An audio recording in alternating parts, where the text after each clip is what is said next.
Hello everyone. আজকে October series episode 2-তে আপনাদেরকে স্বাগতম, টেক অ্যান্ড টেলস বাই সজীব ঘোষে।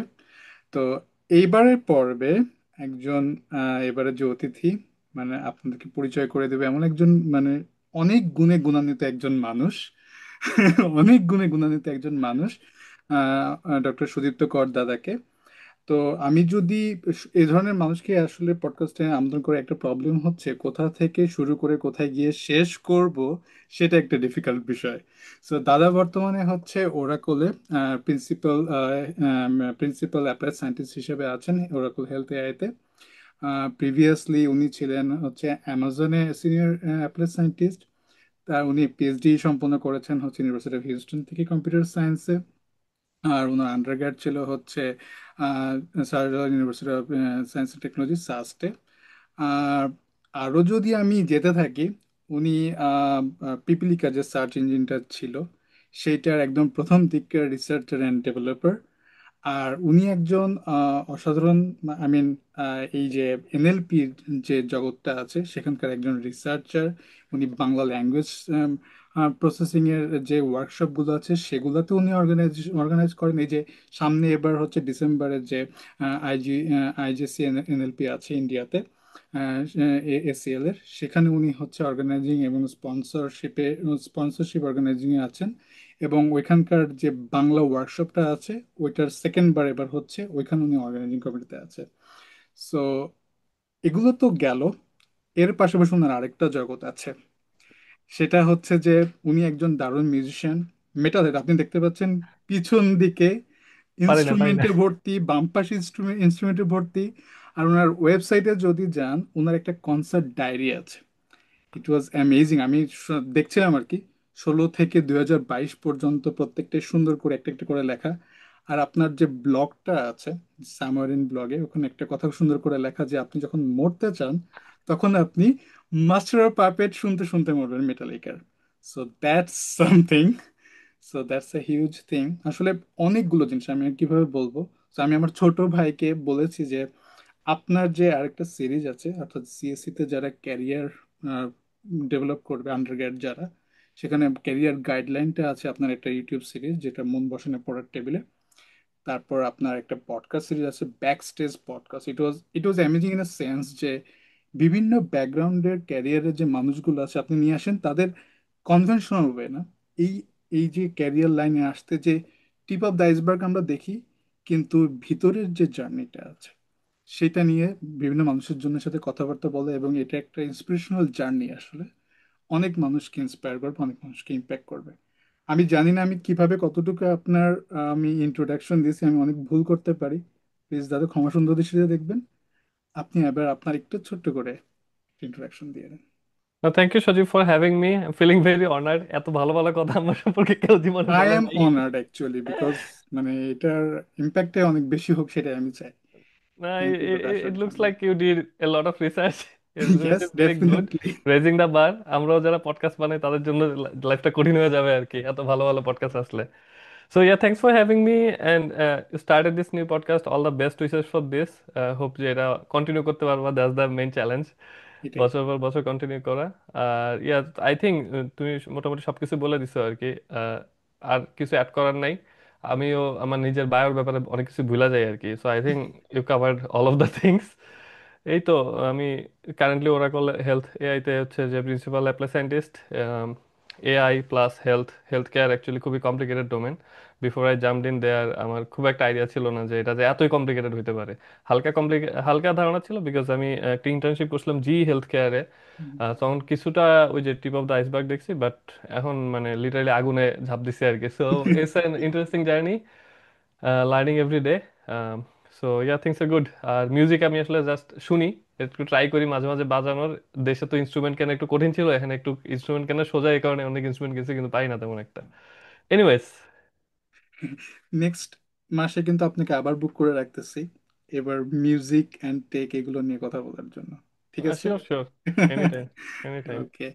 সো আপনারা হয়তো সবাই জানেন, বাট তারপর আরেকবার বলি। আসলে আজকের পডকাস্টের বিষয়টা হচ্ছে এটা যে এই যে সব জায়গায় এখন তরকারিতে লবণ দেওয়ার মতো AI, so the AI broom.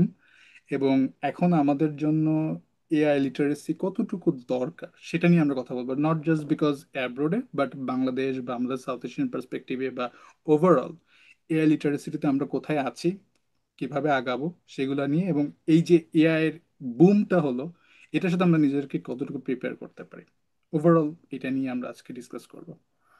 তো দাদা বলেন, what is this AI broom? AI broom কি আসলে? সো আই থিঙ্ক মানে আমি হচ্ছে এআই ফার্স্টে একটু এআই কি জিনিস ব্যাপারটাতে আসি আর কি। সো আমরা যখন আন্ডারগ্রেডে ছিলাম ওই সময় আমাদের একটা বই ছিল আর্টিফিশিয়াল ইন্টেলিজেন্সের মডার্ন অ্যাপ্রোচ।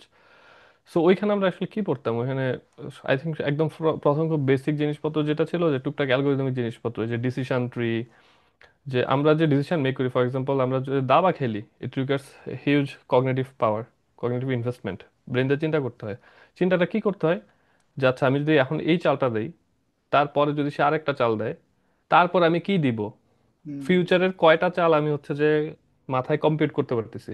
যে প্লেয়ারটা বেশি কম্পিউট করতে পারে সে খেলাটা জিতে, হুম যে ভুল করে না। সো ফিউচার দেখতে পারার একটা ব্যাপার আছে। সো এইটা ছিল এআই এর ব্যাপার। তারপর আমরা যাকে কাগজের টিকট্যাকটো খেলতাম, দুইটা দাগ দিয়ে ক্রস আর গোল অ্যাভয়েড করা। সো এটার মধ্যে তো আর দাবার মতো অত বড় কমপ্লিকেটেড না, 9টা চাল হইতে পারে ম্যাক্স। সো ওইটাও যারা ভালো মতো ক্যালকুলেট করতে পারে তারা জিততো, আমাকে কেউ হারাইতে পারে না টিকট্যাকটোতে। তো এটা ছিল সাপোজ আমাদের ওই আর্টিফিশিয়াল ইন্টেলিজেন্স কোর্সের মধ্যে এরকম টুকটাক প্রজেক্ট। তারপরে আরো কমপ্লিকেটেড জিনিসপত্র ছিল, বাট অ্যাজ এ হোল ওই সময় আসলে, ওইটা তো আমরা কম্পিউটার সায়েন্সের স্টুডেন্ট ছিলাম, মাস পাবলিক এআই বলতে কি বুঝতো? মাস পাবলিকের কাছে কিন্তু এআই খুব একটা ওই সময় হাইপ একটা ওয়ার্ড ছিল না। ইনফ্যাক্ট 10 ইয়ার্স ব্যাক এআই বলতে আমরা কি বুঝতাম, ওই সময় আমরা যেটা বুঝতাম, আমার এআই এর হচ্ছে সবচেয়ে পছন্দের সংজ্ঞা হচ্ছে যে এআই স্নেক ওয়েল নামে একটা বই আছে।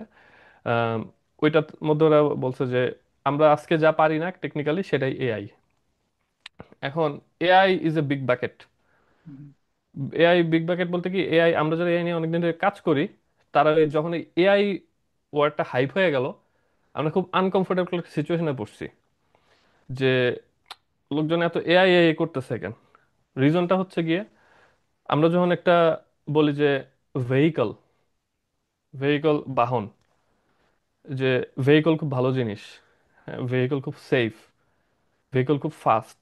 এখন ভেহিকল তো অনেক কিছু হইতে পারে, প্লেন হইতে পারে, রিক্সা হইতে পারে, বাইসাইকেল হইতে পারে, বাস হইতে পারে, এসইউভি কার হইতে পারে। ভেহিকল অনেক টাইপের, it's broad category of things. এখন এয়ারপ্লেন খুবই সেফ, বাট অ্যাক্সিডেন্টটা খুব ফ্যাটাল। আবার বাইসাইকেল খুবই স্লো, অ্যাক্সিডেন্ট অতটা ফ্যাটাল না। সো ভেহিকল কিন্তু ওয়াইড রেঞ্জ অফ জিনিসপত্র, তাই না?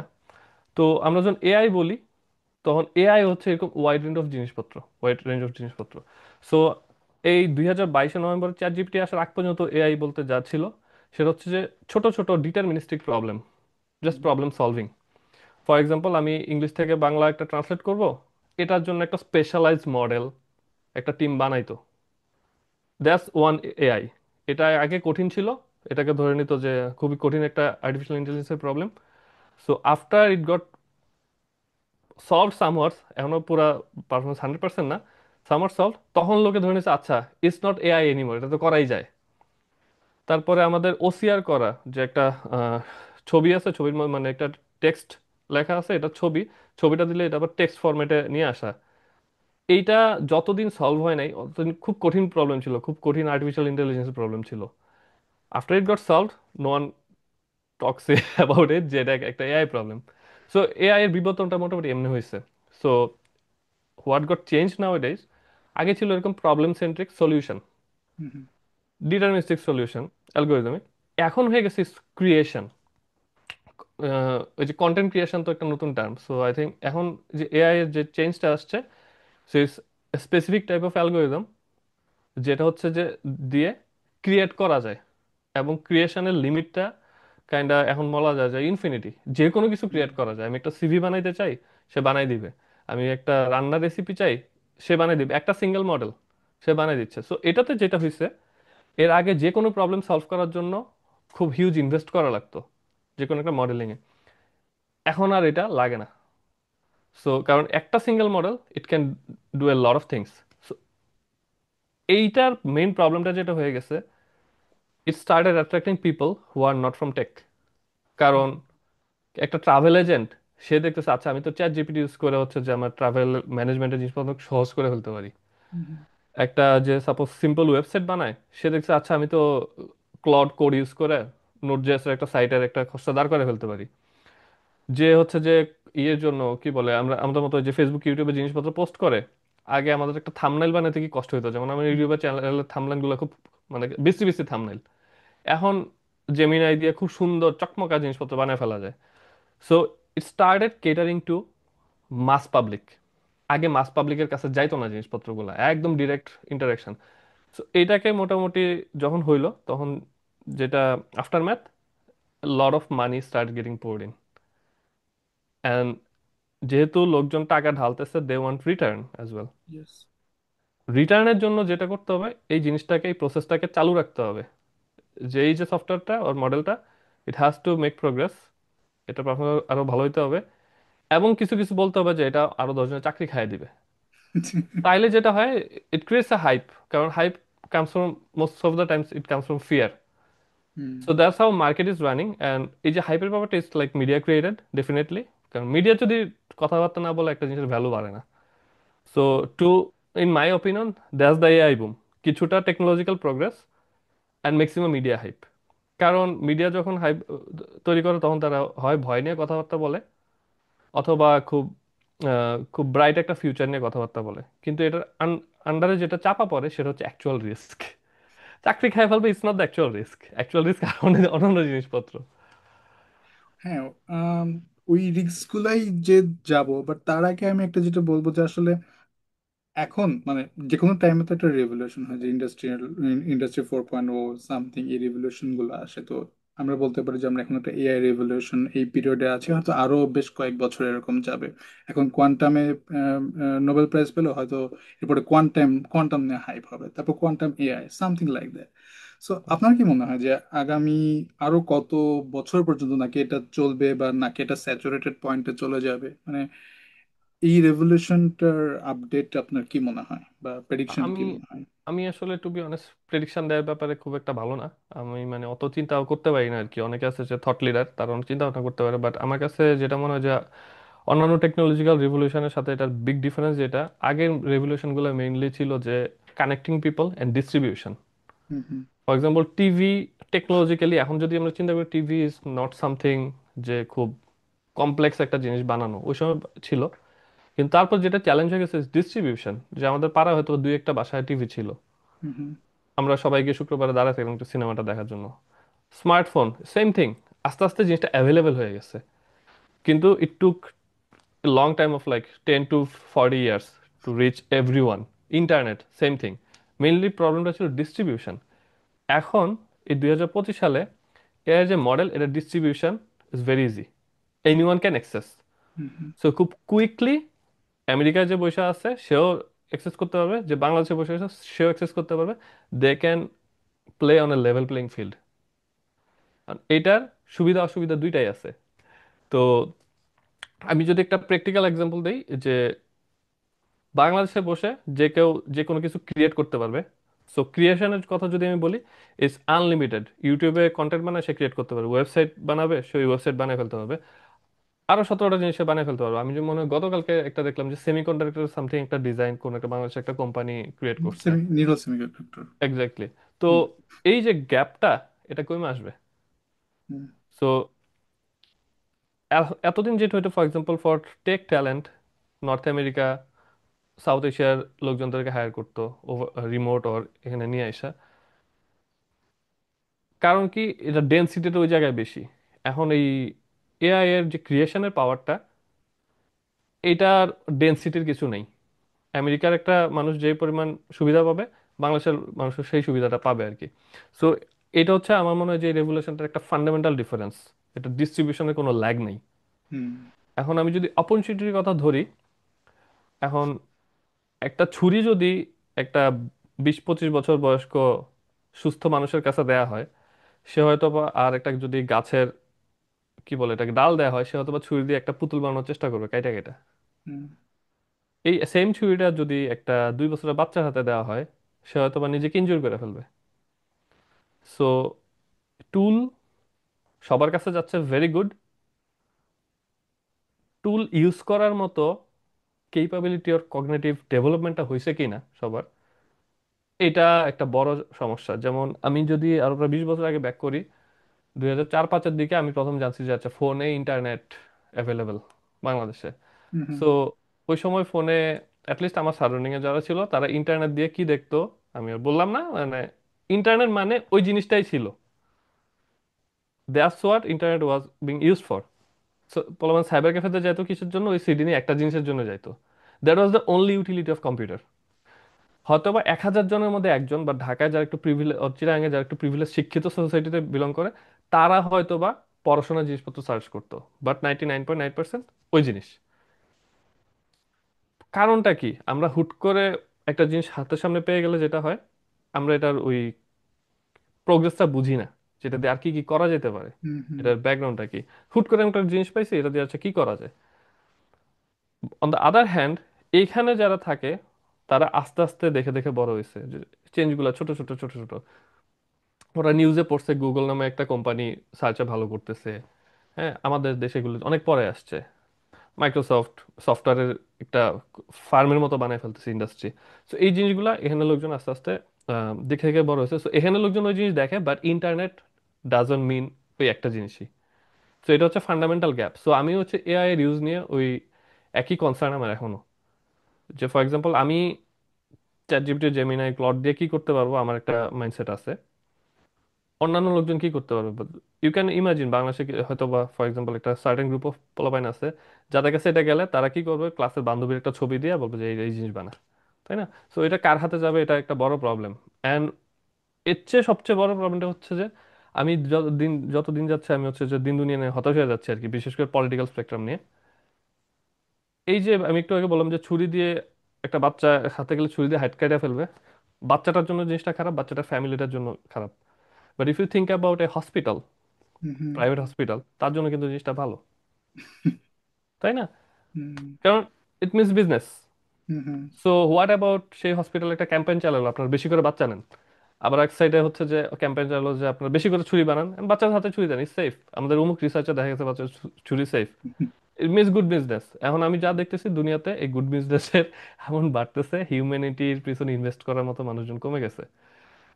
So that's one big risk I would say. তো রিস্ক যেমন থাকে আর সেই সাথে আসলে অপরচুনিটিটা তাও থাকে, তো আমাদের আসলে ওই ডিলিনিয়েশন করাটা খুব বেশি ইম্পর্ট্যান্ট, মোর দেন এভার নাও। হুম তো আমি যদি রিস্ক এবং ওটার জন্য যে শিক্ষাটা দরকার সেটাতে আমরা যাওয়ার আগে যদি আমি অপরচুনিটি অর্থাৎ পজিটিভ সাইডটার দিকে যদি আর একটু ফোকাস করি, হুম এআইটা মানে এমন কোনো সেক্টর তো এখন নাই যে এটা ইম্প্যাক্টেড হবে না এআই দ্বারা, রাইট? বা হয়নি, আরো হবে। হুম তো আমি যদি জাস্ট ওভারঅল দাদা আপনি যদি বলেন যে আসলে আপনি যেহেতু প্র্যাকটিক্যালি ইন্ডাস্ট্রি লেভেলে কাজ করছেন, আপনি হেলথ সেক্টরে দেখছেন এর ইম্প্যাক্ট গুলো কি কি। ডেফিনেটলি আপনার এক্সপিরিয়েন্স আছে অ্যালেক্সা এআই ওখানেও কাজ করার, বা জি হেলথ কেয়ার, বা এগুলো নিয়ে আপনি কাজ করেছেন। সো আপনার কি মনে হয় যে কোন অপরচুনিটিটা এখনো মানুষ খুব বেশি ফোকাস করেনি বাট বলা উচিত, রাদার দেন আরো অনেক কিছু? আই থিঙ্ক অপরচুনিটির দুইটা সেক্টর আছে। আমি একটা হচ্ছে যে মাস পাবলিকের সেক্টর, একটা হচ্ছে যে অ্যাকচুয়ালি যারা অ্যাবভ অ্যান্ড বিয়ন্ড যাইতে চায় স্টেট অফ দি আর্টের। তো আমি যদি স্টেট হুম অফ দি আর্টের কথা ধরি, আই থিঙ্ক সবচেয়ে বড় যেই ফিল্ডটা আছে সেটা হচ্ছে সাইন্টিফিক ডিসকভারি। হুম হুম যেমন ফর এক্সাম্পল কিছু কিছু ফিল্ড আছে যেখানে কোনো ব্রেক থ্রু আনা খুবই difficult, but is much needed. যেমন ড্রাগ ডিসকভারি। অনেক রোগ আছে যেগুলার ড্রাগ এখন আবিষ্কৃত হয় নাই। হুম হুম তো এরকম ডিসকভারির অ্যাকচুয়ালি ম্যানুয়াল প্রসেসটা কি, আমরা যখন মানুষরা কাজ করি তখন আমাদের যে একজনকে এই ফিল্ডে এক্সপার্ট হইতে হলে যেই জিনিসটা সবচেয়ে বেশি করতে হয় সেটা হচ্ছে প্রচুর নলেজ ক্যাপচার করতে হয়। হুম শয়ে শয়ে পেপার পড়তে হয়। ফিল্ডটাকে যায় মানে বুঝতেই 5 থেকে 10 বছর লাগে। হুম হুম তারপরে না আমি গিয়ে একটা প্রবলেম আইডেন্টিফাই করে সলভ করব। সো সাইন্টিফিক ডিসকভারির ক্ষেত্রে এই জিনিসটার টাইমটা যদি কমায় ফেলা যায়, যে আমি 10টা পেপার পড়তে আমার 10 × 2 = 20 ঘন্টার টাইমটাকে যদি আমি কমায় আনতে পারি, তাইলে এটা একটা বড় জিনিস। বড় টাইম একটা সেভ হচ্ছে। সো এটা যেটা করবে আমাদের সায়েন্টিস্টদেরকে আসলে আরো এম্পাওয়ার করবে, যে কমপ্লেক্স সায়েন্টিফিক ডিসকভারির টাইমটা কমায় আনতে পারে। আমি আচ্ছা যদি একটা ছোট্ট এক্সাম্পল দিই, আমি জাস্ট 2 বছর আগে আমার সকালবেলা উঠে প্রত্যেকদিন রুটিন ছিল যে আমি আর্কাইভে যাইতাম। আর্কাইভে গিয়ে ওই কম্পিউটেশনাল ল্যাঙ্গুয়েজ চ্যানেলে যত পেপার আছে মোটামুটি সবগুলো টাইটেল করে ফেলতাম, এখান থেকে 5-10টা পেপার বাছাই করতাম, অ্যাবস্ট্রাক্ট পড়তাম, তো এটা ছিল আমার একটা ওয়ে, যে আর কিছু কিছু পেপার যেগুলো ছিল পুরোটা পড়তাম। একটা টাইম কনজিউমিং কাজ, ডেইলি প্রায় 1 থেকে 2 ঘন্টা যাইতো কিন্তু। তো এই জিনিসটা এখন আমি একটা ল্যাঙ্গুয়েজ মডেল ইজিলি কমে ফেলতে পারি, কারণ আমার কাছে শর্ট লিস্টেড পেপারগুলো আছে। গত 5 বছরে আমি যেসব পেপার শর্ট লিস্ট করে রাখছি, তাকে আমি মডেলে দিলাম, আর একটা এআই দিয়ে কোড করে আমি জাস্ট একটা ক্রলার বানায় ফেললাম যে আর্কাইভ থেকে প্রত্যেকদিন এই পেপারগুলো টাইটেল আনতে। তারপরে আমাকে একটা সামারি দাও যে আজকে এই যে 100টা পেপার আসছে, আর কারণ আমাদের ফিল্ডে 100-150 পেপার আসে ডেইলি। তো যে এগুলার একটা সামারি দাও যে আজকে কি হয়েছে, what's new, hmm based on my interest list. এটা বানাইতে আবার 2 ঘন্টা লাগবে ম্যাক্স। হুম বাট যেটা হবে, আমার নলেজ ক্যাপচারের টাইমটা অনেক কমে আসবে, এন্ড ওই আজকের আপ টু ডেট নলেজ দিয়ে কিন্তু আমি মোর কন্ট্রিবিউট করতে পারবো আমার কাজে। So scientific Discovery is a big thing, যেটা অ্যাকচুয়ালি নভেলটির কথা চিন্তা করলে একটা হিউজ অপরচুনিটি। আরেকটা অপরচুনিটি আমার মনে হয় যে মাস স্কেল পিপলকে ইম্প্যাক্ট করবে, যেটা সেটা হচ্ছে যে তোমার regulatory compliance. So currently laws and orders নিয়ে কাজ করা খুবই ডিফিকাল্ট। ফর এক্সাম্পল, হুম আমি একটা বই পড়তেছিলাম হচ্ছে ইয়ের, এটা হচ্ছে কেয়ারলেস পিপল। সেটা হচ্ছে ফেসবুকের যখন একদম আর্লি ডেইজ, ওই সময় একটা মহিলা ফেসবুকে এই যে ফেসবুকের পলিসি রিলেটেড ডিপার্টমেন্ট লিড করা শুরু করছে, লিড না ঠিক, সেখানে কাজ করা শুরু করছে, খুব ছোট একটা ইয়ে ছিল।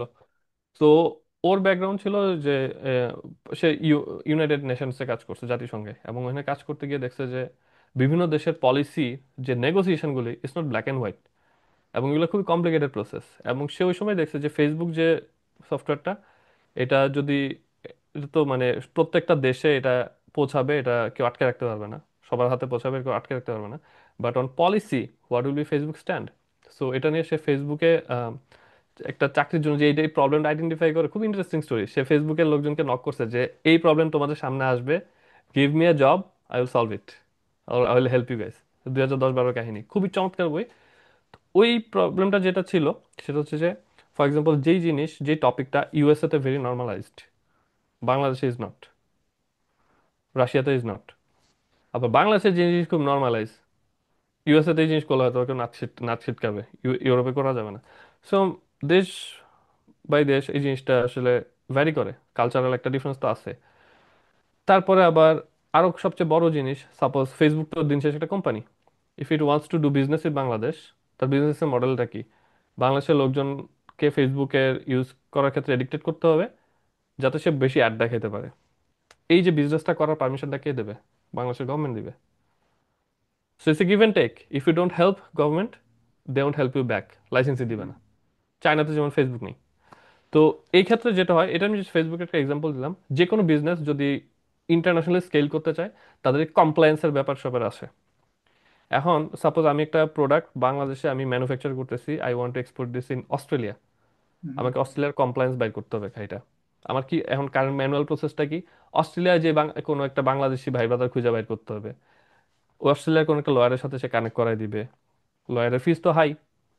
সেই লয়ার গত 10-15 বছর ট্রেনিং, সে হচ্ছে ওইটার থেকে আমাকে হেল্প করবে, পার আওয়ার $700-800 করে নিবে। এক পর্যায়ে আমি আমার ইনভেস্টমেন্ট হারিয়ে ফেলবো, ইচ্ছা হারিয়ে ফেলবো, খুব কমপ্লিকেটেড প্রসেস। হুম কিন্তু আমি যদি জাস্ট একটা ল্যাঙ্গুয়েজ মডেলের হেল্প নেই, আমি অ্যাটলিস্ট একটা ইনিশিয়াল সার্ভের একটা আইডিয়া পেয়ে যাবো আমি কমপ্লায়েন্সের, যে অস্ট্রেলিয়াতে এই জিনিসটা লঞ্চ করতে হলে কি কি করতে হবে আমার। Then I can make a model. Model বলতে কি, আমি একটা নীতিমালা আমার প্রোডাক্টের জন্য একটা রোড ম্যাপ বানাইতে পারি, and then I can contact the lawyer. So আগে হয়তো বা ওই লয়ারের সাথে আমার কাজ করতে প্রায় 50-60 ঘন্টা লাগতো, এই হুম টাইমটাকে আমি 5-6 ঘন্টা নামায় আসতে পারবো। সো কমপ্লায়েন্স একটা বড় জিনিস। সো আমি যদি সাপোজ ফর এক্সাম্পল আমি অস্ট্রেলিয়াতে যদি ইয়ে করতে চাই, এক্সপোর্ট করতে চাই, তাহলে এটা তো একটা সিঙ্গেল এক্সপোর্ট, একটা সিঙ্গেল কান্ট্রিতে একটা সিঙ্গেল ড্রাফট। এখন এজ এ বিজনেস, আমার তো আসলে গোল থাকবে অলওয়েজ মোর প্রফিট। করতে হয় কি, রুটের যে কস্টটা মিনিমাইজ করতে হয়, ম্যাক্সিমাইজ করতে হয় প্রফিটটা। সো আমি যদি অস্ট্রেলিয়ার রুটটা ডিরেক্ট ফ্লাই না করে, আমি যদি অন্য কোনো কান্ট্রিতে যাইতে যাইতে by road or by water কোনো একটা অল্টারনেট রুট বাই করতে পারি, তাইলে হয়তো বা আমি আরো 5-6টা কান্ট্রিতে জিনিসটা এক্সপোর্ট করতে পারি। তার মানে কি, 5-6টা কান্ট্রির আমার কমপ্লায়েন্স জানতে হবে। Hmm I got my model how to do it in Australia, so ওইগুলো হয়তো বা আরো কম সময় হয়ে যাবে। And then what will be that route, এই সবগুলা স্টেপে আমি একটা ল্যাঙ্গুয়েজ মডেল হেল্প নিতে পারি। সো এটাতে যেটা হবে, অনেক more business will have the potential to boom, scale internationally. তো এটা আমার ধারণা যে এটা মাস পিপলকে খুব ভালো ইম্প্যাক্ট করবে আর কি। আহ, তো অপরচুনিটির দিকে তো আমরা বললাম, তাহলে এবার যদি রিস্কের দিকে যাই, ওই যে আপনি বললেন যে হচ্ছে এখন হসপিটাল বলবে যে ঠিক আছে, তুমি বা হচ্ছে কোম্পানি ইয়াকে বলবে যে আচ্ছা ঠিক আছে বেশি ছুরি দাও, সন্তানের জন্য এটা খুব রিস্কি হবে না। এটা একটা তার জন্য ইয়ে হচ্ছে। তো এইটাকে প্রিভেন্ট করার জন্য ডেফিনেটলি আমাকে লিটারেট হতে হবে বা জানতে হবে যে প্রোজ এন্ড কনস গুলো কি। তো সেই লিটারেসির ক্ষেত্রে বিভিন্ন দেশ শুরু করছে, যেমন আমি গতদিন একটা আর্টিকেল পড়তেছিলাম, সেখানে হচ্ছে যে চায়নাতে স্কুল লেভেলে ম্যান্ডেটরি এআই লিটারেসি বা এআই শিক্ষা mandatory, just like math or something. Hmm hmm তো এখন আমরা এমন একটা পজিশনে চলে আসছি বা যাচ্ছে, সেটা হচ্ছে যে এআই জানতেই হবে, বা এমন হতে পারে যে আমাদের শিক্ষাক্রমে আর্টিফিশিয়াল ইন্টেলিজেন্স কি বা মেশিন লার্নিং কি এগুলা ইনক্লুড করাটা যাইতে পারে, বা কিভাবে এটার রেসপন্সিবল ইউজ করা যায় এআই টেকনোলজিগুলো, সেগুলোর জানাটা খুব দরকার হবে, বিশেষ করে কিশোর শিশু বা টিনদের জন্য। তো how where we are for this AI literacy, and what does it mean for all people, like not just because টিনদের জন্য, ইভেন আমাদের মা বাবারা যখন ফেসবুক এখন ব্যবহার করে, ওখানে অনেক দেখা যাচ্ছে যে ফেক জিনিসপাতি, ফেক ভিডিও, ফেক ইমেজ, এগুলো ইভেন ফেক নিউজ। হুম তো হুম। তারা দেখা যাচ্ছে যে দেখতে লাগছে হচ্ছে কিসের মতো, মানে বাস্তব, মানে মনেই হচ্ছে যে এই ঘটনাটা আসলেই ঘটছে, বাট অ্যাকচুয়ালি না। তো এই যে তার ইন্টারপ্রিটেশন, আমরা যেমন দেখে হয়তো বুঝতে পারবো বিকজ আমরা জানি বলে, বাট বা যারা মা বাবারা যারা এটা জানেন না, বা একদম রুরাল লেভেলে যারা জানে না, এখান থেকে তো অনেক বড় কিছু হয়ে যেতে পারে। হুম হুম সো হুম। সব মিলে লিটারেসিটা কোথায় আছে, কতটুকু গুরুত্বপূর্ণ, এবং কিভাবে আমরা আসলে এটা ইনিশিয়েট করতে পারি। আমি যদি সাউথ এশিয়ান পার্সপেক্টিভ থেকে বলি, তাহলে সেটা সেটা নিয়ে জাস্ট একটু যদি আপনি বলেন। জিনিসটা অনেক হ্যাঁ বড়, শিওর। বাট আমরা শুরু করি আর কি। হ্যাঁ হ্যাঁ, আমি ডেফিনেটলি আমার থট বলতে পারি, বাট এর আগে আমি একটু প্রিকশন দিই। সো হুম, আমি, কারণ এইটা যত না টেকনিক্যাল কোশ্চেন, তার চেয়ে মোর লাইক সোশ্যোলজির কোশ্চেন, সোশ্যাল সায়েন্সের কোশ্চেন, পলিটিক্যাল সায়েন্সের কোশ্চেন। এখানে অনেকগুলো অ্যাঙ্গেল আছে যেগুলো হচ্ছে একটু একটু ওই যে আমরা মানবিক লাইনে যেসব জিনিসপত্র পড়তাম, সো আমি ওই লাইনে ট্রেন না। সো আমি যদি একটা অ্যানালজি টানি, আমি হয়তোবা গাড়ির ইঞ্জিন থাকলে একটা গাড়ির বডি বানাইতে পারি। হুম, না, গাড়ি যখন রাস্তায় চলবে তখন এখানে আরো দুইটা পার্টির ভূমিকা আছে, গভর্নমেন্টের ভূমিকা আছে, কোথায় কোথায় রাস্তা বানাইলে টোটাল থ্রুপুট বেশি হবে এবং কোন জায়গায় কোন স্পিড লিমিট দিতে হবে। আর আছে যে গাড়ি চালাবে, তার অ্যালার্ট হইতে হবে। সো এই দুইটা রোল নিয়ে অ্যাকচুয়ালি মানে এই কোশ্চেনটা আর কি, যেটার ব্যাপারে আমি খুব একটা এক্সপার্ট না। বাট আমি ডেফিনেটলি আমার পার্সোনাল থট দিতে পারি, অনেক ভুলভ্রান্তি থাকতে পারে। তো যারা দেখতেছেন 100% মানে বিশ্বাস করার দরকার নেই, ফ্যাক্ট চেক এভরিথিং। তো আমার থট প্রসেস যেটা, আই থিঙ্ক এই বছরই এআই অলিম্পিয়াড নামে একটা প্রোগ্রাম হয়েছে। MBZ, Maulana bin Zayed University of AI, একটা ইউনিভার্সিটি হচ্ছে নতুন আরব আমিরাতে। আমার প্রফেসর অ্যাকচুয়ালি মুভ করছে ওখানে। তো ওখানে থেকে কয়েকজন প্রফেসর ওরা এটা ইনিশিয়েটিভটা নিছে, এবং আমি জানি যে এজ এ ফ্যাক্ট বাংলাদেশ থেকেও একটা টিম পার্টিসিপেট করছে, এবং বাংলাদেশেও এটার একটা ভার্সন হয়েছে আই থিঙ্ক। তো I think the wheel started rolling on. বাংলাদেশে অ্যাটলিস্ট কিছু মানুষজন আছে যারা আইডেন্টিফাই করতে পারছে যে students need to, the new generation need to learn about AI. So আমার মনে হয় যে এআই, প্রফেসর অ্যান্ড্রু ইয়াং এর একটা ডায়লগ আছে যে AI is the new electricity, এটা উনি হুম, 10 বছর আগে বলছেন। তো it's happening right now, everyone should learn about AI. আমাদের স্কুলে যেমন ম্যাথ পড়ানো হয়, ইংলিশ পড়ানো হয়, বাংলা পড়ানো হয়, এআই শুড বি টট। এটা আমার পার্সোনাল অপিনিয়ন, বাট অপিনিয়ন দেওয়া খুব ইজি, ইমপ্লিমেন্ট করা খুব টাফ। কারণ আমার পার্সোনাল এক্সপিরিয়েন্স এন্ড অপিনিয়ন হচ্ছে কোন একটা জিনিস, এই টাইপের জিনিস হুইচ ইজ ভেরি প্র্যাকটিক্যাল, এটা ঠিকমতো পোলাপানের মাথায় ঢোকানোর জন্য we have to teach them how to build things with it. আমরা স্কুলে থাকতে অনেক কিছু পড়তাম যে এই বিক্রিয়া ওই বিক্রিয়া কেমিস্ট্রিতে আছে, কিন্তু ভিজুয়ালাইজ করতে পারতাম না, আমরা জীবনে কাজেও লাগে নাই, এখনো কাজে লাগে যাবে না, because we never build something with it. আমরা ওই বিক্রিয়া কখনো করেই দেখিনি। তো আমার মনে হয় যে প্র্যাকটিক্যালি এক্সপেরিমেন্ট করার স্কোপটা and practically to build something, এই অপরচুনিটিটা করে দেওয়া স্টুডেন্টদের জন্য খুবই ইম্পর্টেন্ট স্কুল লেভেলে।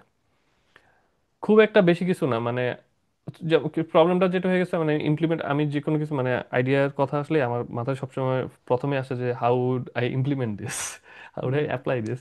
তো একটা ডিবেট গত 10 বছর ধরে আমি দেশে দেখে আসছি দেশে, যে স্কুল লেভেলে প্রোগ্রামিং শিখতে দেওয়া উচিত নাকি উচিত না। দুইটা পার্টি আছে। এক পার্টির মতে হচ্ছে যে প্রোগ্রামিং শিখতে দেওয়া উচিত, তাইলে ভালো জবটা আসবে, পোলাপান ভালো করবে। আর একটা পার্টি হচ্ছে যে দরকার নেই। সো আলটিমেটলি যেটা হয়েছে, খুব একটা ভালো প্রোগ্রেস হয়নি। যখন লাস্ট আমি এই যে ওমর শিহাব ভাইরা যখন কাজ করছেন কমিটাস, আই থিঙ্ক স্কুল আর কলেজে জাফর স্যারের সম্পাদনায় টেক্সট বইয়ে খুব সম্ভবত প্রোগ্রামিং রিলেটেড কিছু কনসেপ্ট ইন্ট্রোডিউস করা হয়েছে। আমি ফেসবুকে দেখছি লোকজন ব্যাশ করে ফেলতেছে। তো I think implementation will be very difficult. এবং ট্রুলি এখন আমি অ্যাটলিস্ট আমি খুঁজতেছিলাম অ্যাকচুয়ালি আমার পডকাস্টে ইনভাইট করার জন্য। আমি এখন পর্যন্ত এমন একজনকে পাই নাই বাংলাদেশে কাজ করেন, বাংলাদেশে থাকে এবং বাংলাদেশে এআই এর ইম্প্যাক্ট সোসাইটিতে কিরকম হবে ওই রকম লেভেল নিয়ে কাজ করতেছে ফিল্ডে। আমি অনেকে চিনি যারা দেশের বাইরে থাকে, আহ, কিন্তু আমি অ্যাকচুয়ালি চাই যে যারা বাংলাদেশে বসে কাজ করতেছে, কারণ হাওয়া বোঝার একটা ব্যাপার আছে। হুম। আমরা এখান থেকে অনেক কিছু ইজিলি বলে ফেলতে পারি যেটা বাংলাদেশে ইমপ্লিমেন্ট করা ডিফিকাল্ট। তো আমার মনে হয় বাংলাদেশে অ্যাটলিস্ট কিছু মানুষজন ডেফিনেটলি পলিটিক্যাল চেঞ্জের মাঝখান দিয়ে যাচ্ছে।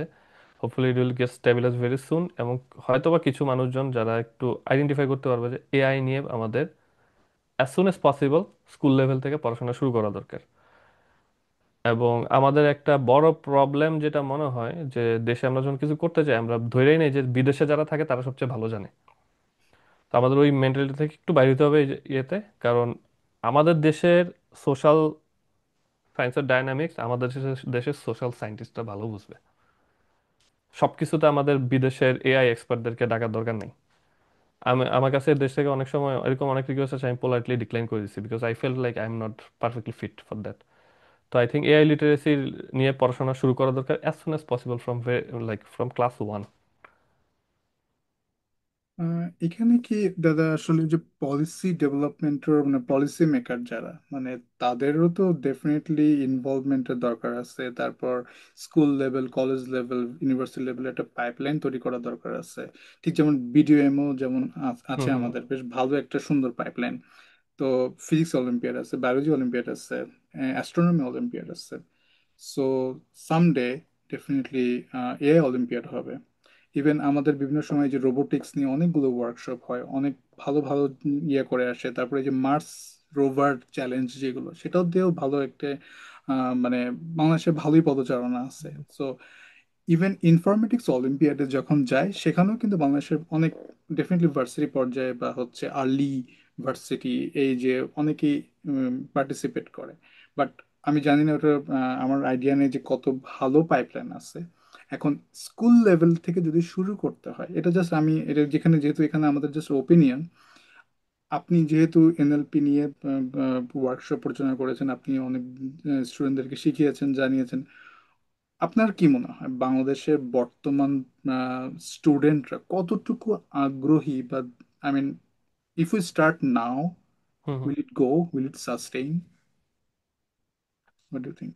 আ- আমি আমার পার্সোনাল এক্সপিরিয়েন্স থেকে বলতে পারি যে আই থিঙ্ক এক্সেপ্ট খুব ভালো স্কুলের ভালো স্টুডেন্টরা ছাড়া কেউই আসলে কোনো কিছু স্কুলে শিখতে আগ্রহী না, unless a very good teacher comes with a lot of energy and makes things fun for the students. এটা হচ্ছে প্রথম জিনিস। স্কুলে ম্যাক্সিমাম পোলাপান হচ্ছে বাংলাদেশে স্ট্রাগল করে ম্যাথ আর ইংলিশ নিয়ে। হুম কিন্তু একটা যদি ভালো টিচার থাকে যে ম্যাথটা ভিজুয়ালাইজ করে বুঝাইতে পারবে, hmm it changes the game for everyone in the class. তো ইমপ্লিমেন্ট করা ডেফিনেটলি কঠিন, বাট আমি যদি এআই এর ক্ষেত্রে আমার একটু মনে হয় যে এটা it will be much easier. কারণ ক্লাস 1-এর বাচ্চারা আসলে কি পছন্দ করে, আমি যদি ফর এক্সাম্পল বলি ক্লাস 1 থেকে আমি শুরু করতে চাই। ক্লাস 1-এর বাচ্চারা আসলে কি পছন্দ করে, এরা কালার দিয়ে খেলতে পছন্দ করে, বাইরে গল্প শুনতে পছন্দ করে। এআই মডেল একটা ছাড়া দাও ওদের সামনে, and ওদেরকে বলো যে ওকে, মডেলটাকে বলো যে তোমার পছন্দের সবচেয়ে পছন্দের মানুষ কি। কেউ হয়তো বলো যে আমার পছন্দের মানুষ হচ্ছে যে আমার মামা। তাহলে মডেলকে বলো যে তোমার মামা আর তোমার কে নিয়ে একটা ছোট্ট গল্প লিখতে। মডেলটা গল্প বলবে, পোলাপান হাসতে হাসতে গড়াগড়ি খাবে। Simply that's how you make things fun for the younger people. দেন ওরা আসলে আগ্রহী হবে, আচ্ছা এটা দিয়ে এরকম গল্প বানানো যায়। যাই বাসায় গিয়ে আমার বাবা মাকে দেখাই, মাকে জিজ্ঞেস করো যে মা তোমার সবচেয়ে পছন্দের মানুষ কি, মা হয়তো বলবো যে তোমার নানি আমার সবচেয়ে পছন্দের মানুষ। তারপর সে হয়তো মডেলকে বলবে যে আচ্ছা আমার নানির নাম অমুক, আমার নাম অমুক, আমার নানির সাথে আমাকে নিয়ে একটা গান বানিয়ে দাও। It will do that in a minute. এই গান শুনে কি বাসার মানুষজন লুটাপুটি খাবে না হাসতে হাসতে? সো দ্যাটস হাউ পোলাপাইন হচ্ছে যে ইন্টারেস্টেড হবে ফার্স্ট থিং। এবং আমরা যদি এই জিনিসটা from the very beginning, if we can do it right, আমার মনে হয় যে ইন্টারনেটের মতো ম্যাসাকারটা হবে না আসলে। কারণ যত আর্লি শেপ করা যায় বাচ্চাদের মাইন্ড, তত বেটার। ওরা এক সময় না এক সময় জানবেই, এক সময় না এক সময় জানবে, হয়তো বা রং মতে জানবে। That's the problem. একটা জিনিস এটা হয়তো বা আপনিও জানবেন যে এইখানে আমি দেখেছি যে বাচ্চাদেরকে নিয়ে যারা কাজ করে এটা খুবই সেন্সিটিভ, মানে আমেরিকান পলিসি বা এদের পলিসি সেটা হচ্ছে যে আহ, অনেক রুলস অ্যান্ড রেগুলেশন থাকে বাচ্চাদেরকে নিয়ে কাজ করার সময়। সো হুম হুম। ডেফিনেটলি যখন এআই ইনভলভমেন্ট আসবে বাচ্চাদের সাথে রিলেটেড, এখানে অনেক কিছু থাকবে ইন দ্য ব্যাক লাইনে। ওই। এখন আমাদের বাংলাদেশে তো মানে বা আমাদের সাউথ এশিয়ান এরিয়াতে এই যে এত এত পলিসি বা এত এত রেগুলেশন তো ডেফিনেটলি ভায়োলেট করা হয় বা মানা হয় না, তাই না? রাইট। কিন্তু সে বাচ্চারা হয়তো জিজ্ঞাসা করতেছে, তাদের তো অনেকগুলো কোয়েশ্চেন থাকবে এবং কোয়েশ্চেনগুলো নাইভ, বাট এমন কিছু দেখা গেলো যে sensitive answer your model can give them, যেটা তাদেরকে হয়তো মানে ব্যাড ওয়েতে ইনফ্লুয়েন্স করতে পারে। হ্যাঁ হ্যাঁ। মানে যেটা বলবো যে একটা টেকনোলজি ইউজ তো অনেকভাবে করা যায়। তো এইগুলোকে মানে ওটা তো ডেমোগ্রাফির উপর ডিপেন্ড করে, কে শেখাচ্ছে তার উপর ডিপেন্ড করে, অনেকগুলো সারাউন্ডিং এর উপর ডিপেন্ড করে। হুম হুম তো হুম। সেখানে মানে স্কুলে কারিকুলামটা ইনভলভ করার আগে কি আরো বেশি স্টাডি দরকার না, যে কোন জায়গাগুলোতে can go wrong and we should just keep a bar on those thing মানে। Yeah, definitely. Very, very good point. I think এই policy related research প্রত্যেকটা মডেল ডেভেলপমেন্টের company, open AI, Anthropic, Google, সবার আছে। পলিসি একটা big thing. আমি আমার personal experience থেকে বলতে পারি যে আমি যখন অ্যালেক্সাতে কাজ করতাম, আমাদের একটা টিকিট আসছিল এরকম, যে একটা বাচ্চা অ্যালেক্সাকে কি জানি প্রশ্ন করছে, and Alexa replied back with instruction যে ওয়ালের যে আউটলেট আছে, আউটলেটের মধ্যে আঙুল ঢুকিয়ে দিতে। এটা এলএলএম এর আগের ঘটনা। ওই সময় এই জিনিসগুলা, পলিসি রিলেটেড ব্যাপারগুলোকে আটকানোর জন্য, এই টাইপের হ্যাজার্ড আটকানোর জন্য একটা সিস্টেম ইউজ করা হয় এলএলএম এ, সেটা বলে গার্ড রেল। সো এরকম পলিসি গার্ড রেল যে কোনো এলএলএম এর সিস্টেম প্রম্পটের একটা বড় পার্ট। তো এখন বাংলাদেশের ক্ষেত্রে পলিসি কি হবে, বাংলাদেশের ক্ষেত্রে মডেলটা কি হবে, এই জিনিসগুলো আমাদের ফিক্স করার জন্য উই নিড সোশ্যাল সায়েন্টিস্ট। এগুলা আমাদের কম্পিউটার সায়েন্সের লোকজনের কাজ না। কারণ একটা মানে একটা বড় সমস্যা হচ্ছে কি, আমাদের কম্পিউটার সায়েন্সের লোকজন, আমি মানে একটু নিজেদের গিবত করি, আমাদের একটা ধারণা হচ্ছে যে আমরা, অনেকের ধারণা যে আমরা দুনিয়া সব বুঝি। আমরা দুনিয়া সব বুঝি না। We are people who automates math, simple. এর বাইরে যে ম্যাথটা কই ইউজ হবে না হবে, কেমনে হবে না হবে, এই জিনিসগুলো অ্যাকচুয়ালি আমাদের ডোমেন নলেজ নাই। আমরা দুই লাইন প্রোগ্রামিং করে সবকিছু পারি বললে হবে না। So we need to include social scientist. আর সবচেয়ে বড় চ্যালেঞ্জ যেটা, আমরা সবসময় গুড ইন্টেনশনের কথাবার্তা বলি যে এই জিনিসটা করা উচিত, ওইটা করতে হবে, কিন্তু আমরা যখন ফিল্ড লেভেল অ্যাকচুয়ালি করতে যাব, if you don't have steady money flow, এটা যদি পাঁচজনের পেট না ভরায়, no one will do that. So you have to make people accountable to do that, number one thing. আমি মডেলের জন্য ফর এক্সাম্পল কাজ করব, মডেলের পলিসি ডেভেলপমেন্ট করব, কেন করব আমি? আমার পকেটে যদি টাকা না আসে এটার থেকে, তার মানে আমাদের মডেলের যে পলিসির রিসার্চ আছে, এটাকে আমাদের ফান্ড করতে হবে। এখন তুমি যেটা বলা যে রিসার্চটা কিভাবে হবে, কারণ রিসার্চ টেক্স টাইম। তো এখানে আমি আমার গত 3 বছরের এক্সপিরিয়েন্স বলবো। সেটা হচ্ছে যে হ্যাঁ, 3 বছরই তো চ্যাট জিপিটি আসার পর। সো চ্যাট জিপিটি আসার আগ পর্যন্ত আমাদের ইন্ডাস্ট্রিতে আমরা যারা রিসার্চ সায়েন্টিস্ট, মানে রিসার্চে কাজ করতাম, আমরা একটা প্রবলেম নিতাম, একদম তুলাধুনা রিসার্চ করতাম, দেন উই প্রোডাকশনাইজ ইট। এটা ছিল মাইন্ডসেট, এবং এটা পেপার টেপার বের করতাম, এমনি স্লো একটা পেসে চলতাম। চ্যাট জিপিটি আসার পরে আমরা, পুরো দুনিয়াটা চেঞ্জ হয়ে গেছে। নাও আমাদের ওই পারফেক্ট রিসার্চের সময় নেই। We have to do it very fast and productionize. প্রত্যেকটা কোম্পানিতে এই জিনিস চলতেছে, যে কারণে ওরা সিনিয়র লোকজন নিচ্ছে বেশি, জুনিয়র লে অফ করে। সো আই থিঙ্ক আমাদের যেহেতু মানে দুইটা জিনিস ব্যালেন্স করতে হবে এখন, is very much applied research আর কি। যে আমাদের রিসার্চ করতে হবে, ইনক্রিমেন্টালি করতে হবে। এবং সেই সাথে কিছু জিনিস প্রোডাকশনাইজ করতে হবে, মানে আমরা ক্লাসে পড়ানো শুরু করে দিতে হবে, এবং ওইটা থেকে আমাদের শিখতে হবে যাতে পরের বছর আমরা জিনিসটা ফিক্স করতে পারি। It's like taking a model to production. প্রোডাকশনে নেওয়ার আগে কিছু ব্যাকগ্রাউন্ড রিসার্চ করে নিতে হবে অ্যাজ সুন অ্যাজ পসিবল। কোন কোন ইউজ কেস আমি হচ্ছে যে সার্চ করতে পারবো ওইগুলো লিমিট করে ওইগুলাকে আমার ক্লাসের টেক্সট বইয়ে দিতে হবে। এবং we have to teach the teachers, train the teachers, যাতে ওরা ঠিকমতো এটাকে ইমপ্লিমেন্ট করতে পারে ক্লাসে। টিচারদেরও ট্রেনিংয়ের ব্যাপার আছে। এবং ক্লাসে পড়ানোর সময় ডেফিনেটলি ঢাকার একটা টপ স্কুলের স্টুডেন্ট যেভাবে শিখবে, কুমিল্লার একটা গন্ডগ্রামের বাচ্চা এরকম ভাবে শিখবে না। একটা কৃষকের সন্তান যে সকালবেলা মাঠে যাইতে হয় কাজ করতে, সে একভাবে শিখবে না। সো আমাদের ফিডব্যাকগুলো কালেক্ট করতে হবে, we have to do field work, we have two include more people, we have two fund them. And আমাদের বের করতে হবে লং টাইম হরাইজনে, আচ্ছা এই যে বাচ্চাদেরকে আমরা শিখাবো লাভটা কি হবে। আমাদেরকে ওইটা ফিগার আউট করতে হবে যে এখানে লাগবে আমাদের বিজনেস পিপল। এমবিএ টেমবিএ যারা করে তারা আই থিঙ্ক এই জিনিসগুলো ভালো করতে পারবে বিসাইড সোশ্যাল সায়েন্স। যে এই যে আজকে আমি 2026 সালে এই বাচ্চাদের পিছনে এই জিনিস ইনভেস্ট করতেছি $1 মিলিয়ন, তারা যখন মার্কেটে যাবে, জব মার্কেটে যাবে মোটামুটি 15-20 বছর পরে, তখন তারা এত জিনিস রিটার্ন আনতে পারবে। এটা ইকোনমিকে এরকম ভাবে বুম করতে পারে। ইকোনমিক্স লাগবে আমাদের। সো আমাদের মাল্টিপল ডিসিপ্লিনের মানুষজন একসাথে হইতে হবে যে আচ্ছা বাজার একটা ক্যালকুলেটর আসছে, what can we do with calculator. পোলাপানকে যে আমি ক্যালকুলেটর শিখাবো, আমি 10 বছর পরে এই টাকাটা উঠায় আনবো কেমনে। So if we can paint that whole picture, then এটা গিয়ে ওই সময় কিক করবে এবং ওই সময় গভর্নমেন্ট ইনভেস্ট করবে এটাতে। এআই এবং এটা সবচেয়ে ভালো জিনিস যেটা, এই টোটাল প্রসেসটাতে এআই ইটসেলফ হেল্প করতে পারবে। That's the funny part. তো এখানে এই যে ডেটাগুলো মানে ফিডব্যাক নিলাম বা অনেকগুলো মানে বাচ্চাদেরকে নিয়ে যখন কাজ করা হবে তাদের যে ডেটাগুলো, ডেফিনেটলি সেখানে ডেটা গভর্নেন্স বা ডেটা সিকিউরিটির এই ব্যাপারগুলো চলে আসে, কারণ এগুলো তো খুবই পার্সোনাল ডেটা। রাইট, আপনি যদি হেলথ নিয়ে কাজ করছেন, আপনি জানেন আইআরবির ব্যাপারটা বা রাইট। হচ্ছে হেলথ ডাটা কিভাবে প্রোটেক্ট করতে হবে এই জিনিসগুলো। তো আমাদের দেশে তো মাঝখানে দেখা যায় যে গভর্নমেন্ট আইডি বা আপনার এনআইডি ইনফরমেশন আউট হয়ে যাচ্ছে।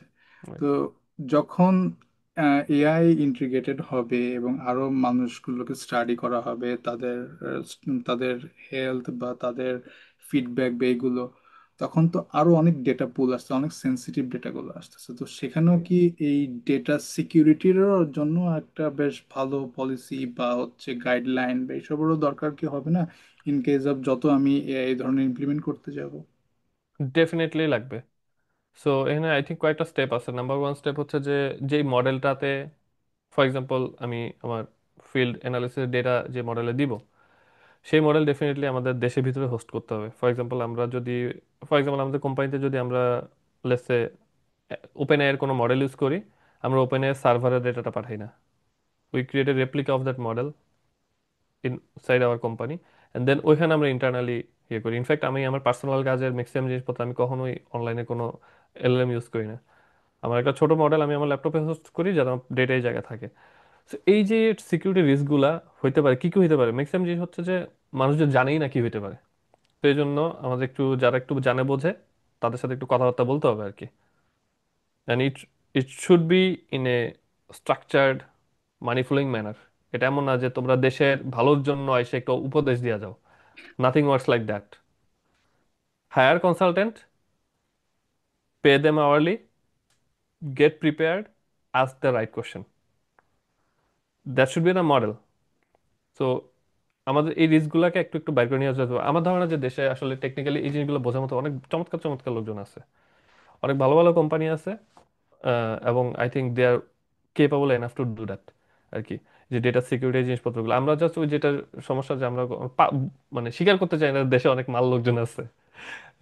তো এটা একটা বড় ইয়ে, but I think it's doable আর কি। এখন সবচেয়ে বড় সমস্যা যেটা, যে ওই একটু আগে যেটা মেনশন করলো যে এনআইডি ডেটা লিক হচ্ছে, সেন্সিটিভ ডেটা আউট হয়ে যাচ্ছে, ওই যেটা হচ্ছে এই কাজগুলো যদি কোনো একটা, এখানে ইউএসএ তে যদি ফর এক্সাম্পল এই জিনিসটা হইতো, কোম্পানিগুলো মিলিয়নস অফ ডলার্স এর একটা লসুট খেতো,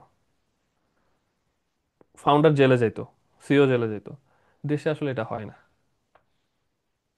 তো এইটা একটা ল এনফোর্সমেন্টের কাহিনী, অন্য ডোমেন, আমার ডোমেন না। তো এটা কেমনে করা সম্ভব আমি জানি না, বাট আমার যেটা মনে হয় যে এই ভয়গুলোর জন্য যদি আমরা জিনিসটাকে আটকায় রাখি, এটার আফটারম্যাথটা আরো ভয়ঙ্কর হবে আর কি। কারণ ফর এক্সাম্পল দেশে তো অনেক নিষিদ্ধ জিনিসই নিষিদ্ধ, আলটিমেটলি কিন্তু এগুলা কিন্তু আসলে নিষিদ্ধ না, তাই না? If you have the right link, পোলাপান কিন্তু পাচ্ছে জিনিসগুলা। এবং ওইগুলোর আফটার ম্যাথ রেগুলার লাইনে থাকলে, যদি ওইরকম নিষিদ্ধ ট্যাবু বানায় রাখা না হইতো, তাহলে পোলাপান যেমনি ইউজ টু হয়ে ইউজ করতো জিনিসটা, হয়তো এত মানে ভয়ঙ্কর পরিণতি হইতো না আর কি, এখন যেটা হয়। আহ, এবার একটা একটু not sensitive I should say, যে একটু দরকার। আপনি যেটা বলছিলেন যে ওই যে একটা ছবি ওলট পালট করে দিয়ে তারপর তার সম্মানহানি করা, এই যে যে ব্যাপারগুলো হয়, তো এখন তো মোর দ্যান এভার এটা খুব ইজিয়ার হয়ে গেছে, তাই না? ওই তাই না? এই যে আমি নিজেই তো দেখা দেখা গেল যে খুব একটা ট্রেন্ড তৈরি হলো যে okay let's give your Google nano banana your image, it will give you some very highly polished image. তো they are using your biometric, right? মানে বায়োমেট্রিক তো হুম চলে হুম যাচ্ছে জিনিসটা। right. তো এখন চিন্তা করেন যে কেউ একজন ইল ইন্টেনশনে, কারোর তার উপর রাগ আছে বা কিছু আছে নিয়ে এটা একটা কিছু বানিয়ে কাউকে বলে দিল যে ও এটা করছে বা ছবিটা তো এরকম সামথিং।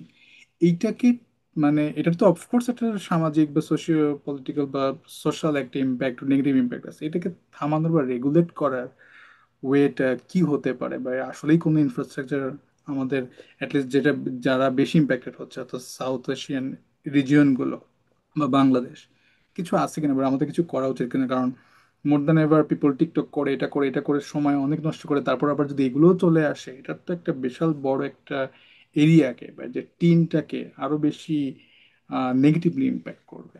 তো ভেরি গুড ব্যাপার। কোয়েশ্চেন।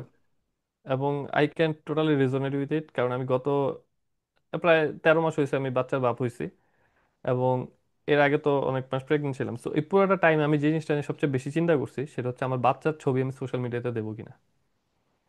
আমি দেই না কখনো, এবং এটার পিছনে আমি এনাফ স্টাডি করছি, করার পরে আমি এখন দেই না কখনো। ইনফ্যাক্ট আমার নিজের ছবি টবি এগুলো দেওয়ার একসময় বাতিক ছিল, এখন এগুলো কিছু দিতে ভালো লাগে না। তো এদিকে এখন আমি যদি এটা অন্যজনকে বলি, কাউকে বলি যে বাজে কি জিনিস হইতে পারে, তারও 10টা লজিক দেখাবে। হ্যাঁ, যে সবই তো আছে, সবই তো দিয়ে দিচ্ছি। হ্যাঁ, তো এখন এখানে ডিগ্রির ফ্যাক্টর আছে, it's all about people's intention. যেমন আমি আজকে সকালে একটা দেশের একটা নিউজ দেখে একটা ইউনিভার্সিটি খুব প্রচন্ড ডিস্টার্ব হয়েছে আর কি। সো আই আই থিঙ্ক তোমার চোখে পড়ছে হয়তো বা। তো হুম হুম। এই যে বললাম, ইন্টেনশন যদি তার থাকে, দে উইল ডু ইট। তো এখন এখানে জিনিসটা যত না টেকনোলজিক্যাল প্রবলেম, তার চেয়ে বেশি ল অ্যান্ড অর্ডার এনফোর্সমেন্টের প্রবলেম। এবং ল অ্যান্ড অর্ডার এনফোর্স হইলে কার কার ব্যবসায় ক্ষতি হচ্ছে ওইটার problem. Someone has to benefit. যে আমার ল অ্যান্ড অর্ডার যদি প্রতিষ্ঠিত হয়, তাহলে আমার বিজনেস উইল বি গুড। এই জিনিসটা যদি কারো বিজনেস যদি গুড হয়, তাহলে দেশের ল অ্যান্ড অর্ডার অটোমেটিকলি ঠিক হয়ে যাবে। এবং এই ছবি বের হয়ে যাওয়া, অনলাইনে আসলে কেউ মিস ইউজ করা, এই জিনিসগুলো আমরা কখনোই লোকজনকে, মানে মাস লেভেলে লোকজনকে সচেতন করে ঠেকাইতে পারবো বলে আমার মনে হয় না। কারণ টু বি অনেস্ট, আমি জানি না ইউভাল নোয়া হারারির স্যাপিয়েন্স বইটা পড়ছো কিনা। সো স্যাপিয়েন্স বই একটা জিনিস ছিল যে, মানে ফানি ওয়েতে বলে এমন হয়, ওই যে একটা হুয়েন মধ্যে নাটক আছে না, বলছে মুখ খাইয়াই কুল পাই না। সো মাস পিপল, তারা দিন আনিয়ে দিন খাইয়াই কুল পায় না, যে জিনিসপত্র নিয়ে সচেতন হবে সময় নেই। আমি টিকটক করতেছি কেন? দুইটা কারণে। একটা হচ্ছে আমি সারাটা দিন বাইরে বেকার খাইতে আসছি, বাসায় এসে আধা ঘন্টা সময় পাইছি মি টাইম, একটু টিকটক স্ক্রল করতে করতে ঘুমায় যায়। অমুকে একটা যোগ করছে, অমুকে অমুকের ছবি একটু ম্যানিপুলেট করে চাইছে, সবকিছু সস্তা ফান হিসেবে নিয়ে আমরা ঘুমাই যেতে পছন্দ করি। কার কি হচ্ছে ওইটা নিয়ে আমরা কালচারালি শিখি নাই কখনো, যে আমার একটা অ্যাকশন কি কারো ক্ষতি করতেছে কিনা। এটা আমরা কালচারালি খুব কম শিখছি আর কি। সো এই জিনিসটা আই থিঙ্ক একটা জাতিগত প্রবলেম। জাতি সভ্য না হলে এবং ল অ্যান্ড অর্ডার যদি তাকে সভ্য করতে বাধ্য না করে, সভ্য হতে বাধ্য না করে, will be never able to solve this problem. কারণ এটা আসলেই টেকনোলজিক্যাল প্রবলেম না। এই যেমন ফেসবুক ইনস্টাগ্রাম এখন আসাতে লোকজন হচ্ছে যে যে ছবি এক্সপোজ করে দেয়, এটা সেটা করে, অবমাননার মামলা টামলা বহুত কিছু করে ফেলে। এর আগে তো যখন এগুলো ছিল না, 2001 না 2 এর দিকে, মেয়েদেরকে অ্যাসিড মারতো, প্রেমে ছাড়া গেছে অ্যাসিড মেরে দিত।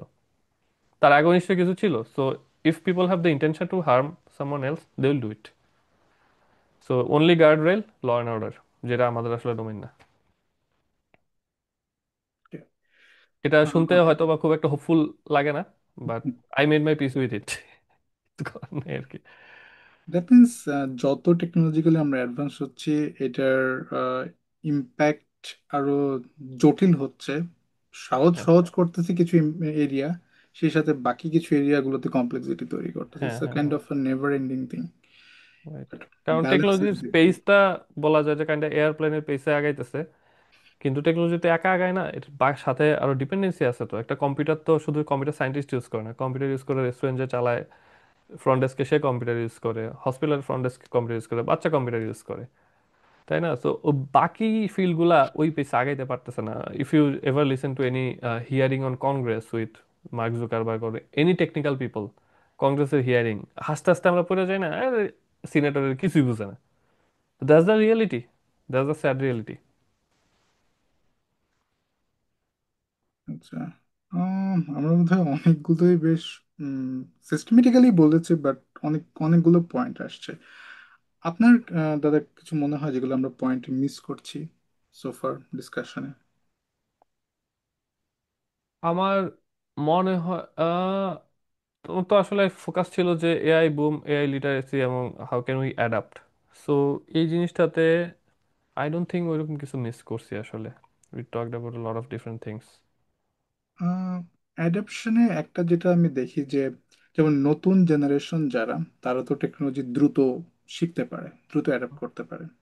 আগের যে জেনারেশন, সেই যে জেনজি যতটা না বেশি টেকনোলজি ডিপেন্ডেন্ট, হুম, আমাদের ক্ষেত্রে ওই বই পড়ার অভ্যাস বা আগের যে ব্যাপারগুলো আমরা সবসময় নস্টালজিয়া ফিল করি, আমাদের আগের যারা ছিল বা আমাদের মা বাবার জেনারেশন, তাদের তো এই জিনিসগুলো বুঝতে অনেক কষ্ট হয়। এখন এই যে একটা বিশাল বড় জেনারেশনের একটা, প্রত্যেকটা লেভেলে অনেক বড় বড় gap.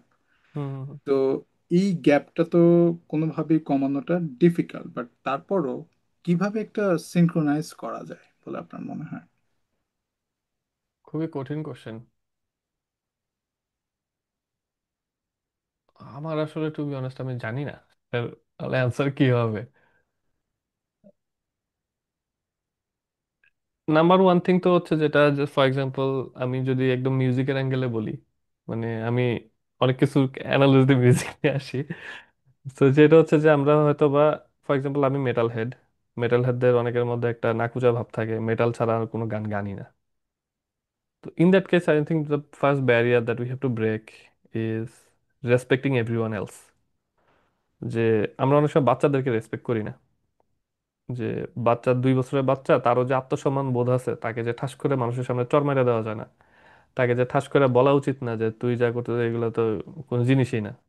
So I think we, the sense of respect, mutual respect, এই জিনিসটা ছাড়া এই জিনিসটা আসলে সলভ করা পসিবল না। Because if we don't have the empathy for other, যে আমার সিনিয়র ফর এক্সাম্পল, আমার বাবা মা তখন ফেসবুক চালায়। তো আমরা আমাদের বাবা মাদের ফেসবুক ওয়ালে ঢুকলে কি দেখি টিপিক্যালি? ঢোকা উচিত না আরেকজনের পার্সোনাল জিনিস, but if they show us, আমরা কি দেখি জিনিসপত্রগুলো, এগুলোর সাথে কিন্তু আমরা আসলে মানাইতে পারি না, তাই না? এবং এর মধ্যে অনেকগুলো থাকে খুব ফেক নিউজ ওয়ালা জিনিসপত্র। তো ফার্স্ট থিং, যে তাকে রুডলি না বলা যে আরে কি দেখতেছো এগুলা, but what we can do is probably empower them hmm, hmm, in a funny way. আচ্ছা, এটা দেখতেছো, দেখো তো এই যে ফর এক্সাম্পল আমি যদি একটা ফেক নিউজের ইয়ে দেখাই, দেখি যে সে ফেক নিউজ দেখতেছে প্রচুর। I think the best way to kind of teach them this, যে একটা ফ্যাক্ট চেকার ওয়েবসাইটের দেখানো, যে আচ্ছা দেখো, তুমি যে এই জিনিসটা যদি ওখানে পেস্ট করো, সে তোমাকে বলে দিবে যে এটার পিছনে কিছু রেফারেন্স কি ছিল। ফ্যাক্ট চেকার তো ওরকম ভালো সাইট আমার জানা নেই, বাট ওই নিউজটা নিয়ে হয়তো বা জেমিনাই এর বা চ্যাট জিপিটির একটা অ্যাপ যদি তার ফোনে ইনস্টল করে দিই, যে যে এই নিউজটা নিয়ে তুমি জাস্ট এখানে পেস্ট করে যদি দাও, তুমি এটা সব ইনফরমেশন জানতে পারবা, যে এটা অ্যাকচুয়ালি ওই লোক এই জিনিস বলছে কিনা। So that's one of the beautiful thing AI are enabling us to do. তো আই থিঙ্ক এর, বাট ওই যে এই সুন্দর ওয়েতে বলা ধৈর্য কার কয়জনের আছে? আমার তো অনেকটা পিচ্চি আছে, so আমি এখন মানে পিচ্চির সাথে তুমি কতক্ষণ সফট প্যারেন্টিং করবা? ধৈর্যের তো একটা ব্যাপার আছে, তাই না? হুম, হুম, সো আই থিঙ্ক অনেক কিছু এই জায়গায় ইয়ে করে। সো আই ডোন্ট থিঙ্ক খুব ভালো অ্যান্সার আমি দিতে পারছি। আমার আসলে ট্রুলি আইডিয়া নেই। এমপ্যাথি আর মিউচুয়াল আন্ডারস্ট্যান্ডিং, রেসপেক্ট ছাড়া আমার মাথায় তেমন একটা আইডিয়া নাই আসলে, যে টেকনিক্যাল ফ্রেমওয়ার্কের কথা যদি বলি আর কি। But একটা জিনিস তুমি বলছিলে যে কিছু মিস করছি কিনা, আমার ধারণা যে একটা বড় না ছোট আই ডোন্ট নো, বাট একটা ফান্ডামেন্টাল জিনিস মিস করে গেছি, যে আমরা যখন এআই অ্যাডপশনের কথা আনি, একটা জিনিস আই থিঙ্ক ইয়াং পোলাপানের একদম বাচ্চা কাচ্চারা ওরা শিখতে শিখতে বড় হবে, সো তাদের কথা ডিফারেন্ট। আমাদের এই যে লোকজনদের কথা যদি ধরি, যাদের কাছে এআই জিনিসটা ভেরি নিউ, অ্যান্ড আমাদের লার্নিং ব্যান্ডউইথ আর ব্রেনে তেমন একটা নাই, যেহেতু বয়স হয়ে যাচ্ছে, আমাদের মনে হয় যে একটু সচেতনভাবে এআই ইউজ করা দরকার, এমন ভাবে যে আমরা যাতে খুব ডিপেন্ডেন্ট হয়ে না যাই, যে আমরা যাতে এআই ইউজ করতে পারি, এআই যাতে আমাদেরকে ইউজ না করে। যেমন আমি কম্পিউটারের ওই যে প্রোগ্রামিং এর কোড করতেছি, ভাইভ কোডিং নামে একটা টার্ম আসছে, যে আমি জাস্ট ন্যাচারাল ল্যাঙ্গুয়েজ ইনস্ট্রাকশন দিচ্ছি, সে কোড জেনারেট করে দিচ্ছে। যে আমরা যদি কম্পিউটার সায়েন্সে পড়ি এবং if we only learn what is vibe coding, other জিনিসপত্র মিস করে যাই, ভাইভ কোডিং এর ভিতরে কি হচ্ছে না বুঝি, তাইলে সামনে দুর্গতি আছে। আমি একদম আমার নিজের পার্সোনাল এক্সপিরিয়েন্স যদি বলি, আমি একটু ব্যাকডেটেড, ওল্ড স্কুল, সো আমি এই জিনিসপত্রগুলা খুব সাথে সাথে ইউজ করে সুপারস্টার হইতে চাই না আর কি, আমি একটু ব্যাকডেটে আস্তে আস্তে আগেই। তো আমি কয়েক মাস আগে হচ্ছে অফিসে কোনো একটা কাজে একটা জিনিস বানাইতে হবে, যেটা বানাইতে আমার মোটামুটি 3-4 দিন লাগবে। তো আমি ভাবলাম যে আচ্ছা, করি, ভাইভ কোডিং একটু ট্রাই করি, যেহেতু মডেলের এক্সারসাইজ সব ফ্রি। সো আই ট্রাইড ইট। প্রথমের ভার্সনটা আমি বানাইছি, কয়েক ঘন্টার মধ্যে বানাইছি। তারপরের ইয়েটার জন্য ভাইভ কোডিং ইউজ করা শুরু করলাম। সো প্রথমে সুন্দর দিল, তারপর দেখলাম অমুক জিনিস কাজ করে না, আচ্ছা চেঞ্জ করলাম, ওই ভাইভ কোডিং দিয়ে চেঞ্জ করলাম। করতে করতে আলটিমেটলি 4-5 দিন চলে গেল, আমি খালি ডিবাগই করতেছি। তারপর এক পর্যায়ে বিরক্ত হয়ে আমি ওই গিট থেকে হিস্টোরি ফালাই দিয়ে একদম আমার প্রথম যে ভার্সনটা ছিল ওইটার উপর বানাইলাম। 1.5 দিনের মধ্যে কাজ শেষ। তো এখানে টেইকে যে মেসেজটা, সেটা হচ্ছে আমি যদি ব্লাইন্ডলি মডেলের আউটপুট ইউজ করা শিখি, তাহলে কিন্তু এই যে আমি ফাইনালি যে ফালাই দিয়ে কিভাবে বানাইতে হবে, এটার যদি আইডিয়া না থাকে, as a professional I will get Starc at some point. So currently যারা কম্পিউটার সায়েন্সে পড়তেছে এবং ভাবতেছে প্রোগ্রামিং শিখে কি লাভ, তাদের জন্য একটা বড় ইয়ে যে don't get 100% dependent on LLM. এই কম্পিউটার সায়েন্সে পড়ার 4 বছর বা যে কোনো ইঞ্জিনিয়ারিং এ পড়ার 4 বছর তো একটা ইনভেস্টমেন্টের টাইম। গভর্নমেন্ট টাকা দিচ্ছে পাবলিক ইউনিভার্সিটিতে, আমরা পড়তেছি ফ্রিতে। আর প্রাইভেট হলে বাবা মা টাকা দিচ্ছে পড়তেছি, অথবা নিজে টিউশনি করে পড়তেছি। এটা একটা ইনভেস্টমেন্টের time. So do due diligence and do the right investment. যেটা শেখানো হচ্ছে চোখ বন্ধ করে শিখে ফেলো, পড়ার সুযোগ আসবে না জিনিসটা শিখার। এবং এটা গেল যে ডেভেলপমেন্টের কথা আর কি। বাট অ্যাজ এ ইউজার আমাদের তো একটা বড় ইয়ে আছে যে, ফর এক্সাম্পল, অনেকে আমরা ছোটবেলায় যে কম্পিউটার গেম খেলতাম, a lot of folks don't know how to pull the trigger, কখন থামতে হবে। দিনের পর দিন গেম খেলতেছে, ঘন্টার পর ঘন্টা। আমাদের পরের জেনারেশনের কথা যদি ধরি, ঘন্টার পর ঘন্টা ফোন স্ক্রল করতেছে। এবং অনেক বাবা মা হচ্ছে যে ওই যে বাচ্চাদেরকে ব্যস্ত রাখা লাগবে, একটা ফোন দিয়ে দেয়। এই ফোন দেখতে দেখতে যে সে মেন্টালি ক্র্যাকড হয়ে যাচ্ছে একটা পর্যায়ে, ফোনটা যে সে আর ইউজ করতেছে, ফোনই তাকে ইউজ করতেছে, একটা কিন্তু পয়েন্ট আসে। সো আই থিঙ্ক এআই এর ক্ষেত্রে জিনিসটা ইকুয়ালি ট্রু। ডিপেন্ডেন্সি ভালো জিনিস, over dependency is very bad and is like, একটা কথা আছে যে, একটা শামানের কথা যে হোয়াট ইজ পয়জন। সো ওনার অ্যান্সার ছিল যে anything excess is poison. So I think আমাদের ওই এআই ইউজ করা খুব ভালো, কিন্তু একটু বুঝে ইউজ করা আরো আরো ভালো আর কি। আর না বুঝে ইউজ করা ডেডলি। কোনো নিউজ দেখলে আমাদের এটা ফ্যাক্ট চেক করতে হবে। কিছু একটা সিভি বানানোর সময় আমি এর হেল্প ডেফিনেটলি নিব, কিন্তু নিজের মাথাটা একটু খাটাইতে হবে। অ্যাকচুয়ালি এমআইটি একটা পেপার বের করছে 2-3 মাস আগে। ওরা একটা গ্রুপ অফ পিপলকে স্টাডি করছে, যারা হচ্ছে যে চ্যাট জিপিটি প্রো ইউজার আর কি, যে ওরা প্রচুর চ্যাট জিপিটি ইউজ করে, সব কাজে ইউজ করে। এবং তারা অবজার্ভ করছে যে 2-3 মাসের মধ্যে ওদের কগনিটিভ অ্যাবিলিটি প্রায় অর্ধেকের উপরে কমে গেছে। এর আগে হয়তো বা ফর এক্সাম্পল একটা ম্যাথ সলভ করতে তাদের যে সময়টা লাগতো, এখন আরো বেশি লাগে। চ্যাট জিপিটি আর এমআইটির কথা বাদ দিলাম, আমি আমার নিজের কথা বলি। আমি বললাম না আমি ওল্ড স্কুল মানুষ, আমি হচ্ছে যে সবসময় টাইপ করি সবকিছু। এখন কিন্তু গত কয়েক বছর ধরে ভয়েস টাইপিং অনেক ভালো ভালো জিনিসপত্র আসছে, ফোনে ভয়েস টাইপিং করা যায়, কম্পিউটারে করা যায়। তো আমার হট করে মনে হলো দুনিয়া আগে যাচ্ছে, আমি একটু আধুনিক হই। সো আমি আমার ফোনে হচ্ছে হচ্ছে একটা ভয়েস কিবোর্ড ইনস্টল করলাম, আমার ম্যাকেও ইনস্টল করলাম। এবং গত 2-3 মাস আমি এটা ধুমায় ইউজ করছি, যে কোনো কিছু টাইপ করা লাগবে ভয়েস টাইপিং করে করে ফেলি, এবং তারপর কিছু এডিট করে ফেলি। ওই দিন আমার কি জানি মনে হলো, আচ্ছা আমি আজকে, আমি কম্পিউটার আপডেট করছি এবং ওইটা চালু হয়নি, মনে হচ্ছে আবার চালু করবো। আজ আমি হাতেই টাইপ করি, টাইপ করতে গিয়ে দেখলাম খুব দুরবস্থা। মানে 2 মাসে আমার টাইপিং এর স্পিড প্রায় 60% ডাউন হয়ে গেছে, ভুলভাল টাইপ করা শুরু করছি। এরপর আমি ওই জিনিস ইউজ করা অনেক কমে আনছি আর কি। কারণ এই টাইপিং মানে আমি যদি জাস্ট সিম্পল আফটারম্যাথ বলি, এই সফটওয়্যারের উপর আমি যদি 100% ডিপেন্ডেন্ট হয়ে যাই, I will lose a skill that it took 20 years to gain. আমার 20 বছর লাগছে টাইপিং এর এই পর্যায়ে আসতে। It's a human evaluation. আমি পুরো জিনিসটাকে ডিসকার্ড করতাম 2 মাস সময় লাগতো। So I think we should be very careful when we get dependent to anything. এটা হইতে পারে এআই, হইতে পারে কম্পিউটার, হইতে পারে স্মার্টফোন, যে কোনো জিনিস। Over dependency is very bad. এটা এটা খুবই খুবই ভালো কথা বলছেন দাদা, আসলে। আর যারা নিউ আন্ডারগ্রেড, যারা সিএসসি বা অন্য সেই বলে, আমি এইভাবে বলি আর কি, আপনি যেহেতু আমি হ্যারি পটারের fan, so Potterhead, so মানে আমরা যে আমি আমার ব্যাকগ্রাউন্ড হচ্ছে ইলেকট্রিক্যালের, সো আমি যখন কোডিং শিখি আই ফিল লাইক হচ্ছে আমি হাফ ব্লাড অর সামথিং, আর মাগল বর্ন। বা যারা হচ্ছে সিএসএ না, অন্য ডিপার্টমেন্টে, তারা হচ্ছে মাগল বর্ন। জি। যারা হচ্ছে সিএস এর বা হচ্ছে কম্পিটিটিভ প্রোগ্রামিং করে নাই, তারা হচ্ছে হাফ ব্লাড। আর যারা সিএস এর এবং কম্পিটিটিভ প্রোগ্রামিং করছে, এভরিথিং জানে, তারা হচ্ছে পিওর ব্লাড। পিওর বিজন। আমি এইভাবে বলি আর কি। তো এই তিনটা ক্যাটাগরির জন্যই সে এখনকার জব মার্কেটে বা নিজেদেরকে ওই যে ওভার ডিপেন্ডেন্ট না করে ডিএসএটা ভালো করে শেখাবে, এসব করার জন্য মানে AI should be a tool to help you to hmm. Boost your learning or something like that. তো আপনার সাজেশন কি থাকবে যে কোন জিনিসগুলোতে আসলে ফোকাস করা উচিত, যাতে করে সে এআই এর ইন্টারনাল ওয়ার্কিংও জানতে পারে? ওভার সে ডিপেন্ডেন্ট হলো, সে ভাইব কোডিং করলো, that's very hmm. Nice, hmm. But কখনো আটকায় গেলে then he can start from himself, start মানে বেসিক থেকে সে শুরু হ্যাঁ, করতে হ্যাঁ, হ্যাঁ। পারবে। সেই সাজেশন, আপনার সাজেশন কি থাকবে সেক্ষেত্রে, কোনগুলো শিখতে আই হবে? থিঙ্ক খুবই good point. So I think যেটা ফার্স্ট থিং করা উচিত সেটা হচ্ছে যে আমাদের একটা সিলেবাস দেওয়া হয়, যেটাকে আমরা 2 পয়সা পাত্তা দেই না। একটা টেক্সট বই দেওয়া হয় যেটাকে আমরা আরো পাত্তা দেই না, ক্লাসের নোট। সো আমার ধারণা যে টেক্সট বই যেটা দেওয়া হবে, টেক্সট বই যা আছে ওইটা শিখতে হবে সিলেবাসে। বেসিক কিছু অ্যালগোরিদম আছে, ডেটা স্ট্রাকচার কিন্তু, মানে যারা এসিএম প্রোগ্রামিং করে তাদের দুনিয়ার ডেটা স্ট্রাকচার অ্যালগোরিদম, আর যাদের বেসলাইন কম্পিউটার সায়েন্স স্টুডেন্টের ডেটা স্ট্রাকচার অ্যালগোরিদমের উইন্ডো অনেক সাইজের ডিফারেন্স আছে। So I think data structure কয় রকমের আছে এই জিনিসগুলো বুঝতে হবে ভালো মতো। যে সিম্পল যে অ্যারে, এবং অ্যারে যখন লিমিট থাকবেন তখন এটা ভেক্টর, এই দুই জিনিসটা বোঝা। এবং ভেক্টর টাইপের স্ট্রাকচার থাকলে we can easily make a stack or queue, এটা দিয়েও করা যায়। এই স্ট্যাক কিউ এই জিনিসটা লাগে। তারপরে ডেটা যদি একটু ডিপেন্ডেন্সির রিলেশনটা থাকে, in that case tree, tree ট্রির একটা ভ্যারিয়েশন গ্রাফ। এই তো ডেটা স্ট্রাকচার কিন্তু এই জিনিসপত্রই। সো এই 4-5টা জিনিস একটু ভালো মতো বুঝে রাখা দরকার, বিকজ এই যে এখনো লাগে, আমাদের কাজে লাগে। বলতেই পারে কেউ যে আচ্ছা হ্যাঁ কিউ, এই জিনিসটা কিউ দিয়ে ইমপ্লিমেন্ট করলাম, আমি মডেল দিয়ে করে ফেলবো।